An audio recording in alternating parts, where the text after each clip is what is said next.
అంటే మీరు ఒక ఛానల్లో పనిచేయడం వల్ల ఆ ఛానల్ ఓ పార్టీకి లేదా సపోర్ట్ చేయడం వల్ల మీ సినిమా కూడా ఆ పార్టీకి అనుగుణంగా తీశారని, ఆ హీరో కూడా ఆ పార్టీకి సంబంధించిన వ్యక్తే కాబట్టి అలా అనుకోవడానికి ఏమైనా వీలుందా బయట ప్రేక్షకులు? ప్రేక్షకులు ఎవరెవరు ఇన్ని లక్షల మందిలో ఎవరెవరు ఏమనుకుంటారని మనం చెప్పలేం.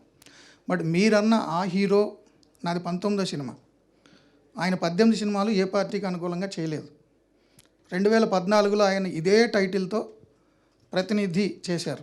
అప్పుడు కూడా ఎన్నికల ముందే వచ్చింది. అప్పుడు కూడా పొలిటికల్ థ్రిల్లరే. అప్పుడు ముఖ్యమంత్రిని కిడ్నాప్ చేసిన సినిమా, సొసైటీ మీద ఇష్యూస్ మాట్లాడిన సినిమా.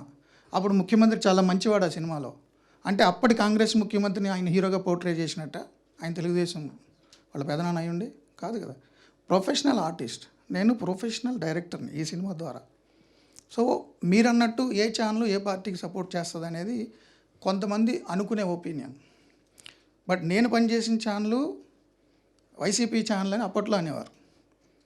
సో జనరల్గా జర్నలిస్ట్ అనేవాడు ప్రజల వాయిస్ వినిపిస్తాడు, అపోజిషన్ వాయిస్ వినిపిస్తాడు. అపోజిషన్ అంటే అపోజిషన్ పార్టీది కాదు. నిజంగా ఇప్పుడు వినపడుతుందండి అపోజిషన్ వాయిస్? వినిపిస్తున్నాగా రోజు, నేను రోజు వినిపిస్తున్నాగా.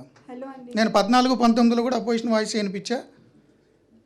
అప్పుడు కేంద్ర మంత్రిగా ఉన్న మహా టీవీలో పనిచేస్తూ ఎప్పుడు రిజైన్ చేస్తారు మీరు రాష్ట్రం కోసం అని ఆ కేంద్ర మంత్రిని అడిగిన వాయిస్ నాది. మీరు గూగుల్ యూట్యూబ్కి వెళ్ళి చెక్ చేయొచ్చు.